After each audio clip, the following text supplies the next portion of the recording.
Dear Katie, I know UMass was not one of the little liberal arts colleges you applied to, and you cried when you realized it was the only choice. You would definitely transfer by sophomore year. Surprise, you're still here and have grown in so many unexpected ways. Your ability status is going to quickly become your most prevalent identity. Thankfully, there is a network in and outside of academics here to support you. Still, there will be people and systems that just don't care. Sometimes this big school makes you and your issues feel insignificant. You're going to have to fight for yourself, and this vast, inaccessible campus was just not built for you.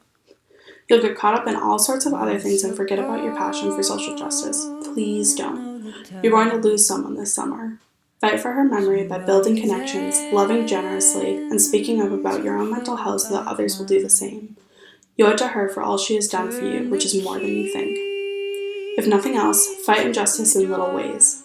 Start conversations when friends don't understand hurtful or ignorant things they say. They aren't stupid or mean, they just weren't afforded the same resources you had in high school meant to make you an educator. Tell them, bring me your stupid questions, and here's what you can say instead. It may not be your responsibility, but you can make it so. Your knowledge is valuable, and they will eventually appreciate it. Pay attention to what's happening in your school. Bullying and gun threats are unfortunately only the start to the discrimination you're about to witness. Institutions of racism are fostering violence in schools on a much larger scale than Amherst, and the conversations we're having now will become invaluable.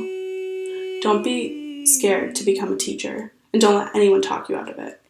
You may think that the oppression and inequity that resides in the education system is immutable.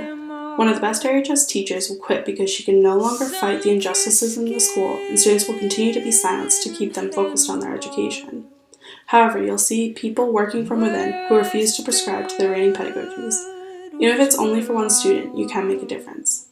Be more concerned about what's going on around you than who's going to make drum major next year. You owe it to yourself to think about the big picture, to challenge yourself constantly, and to keep your world big.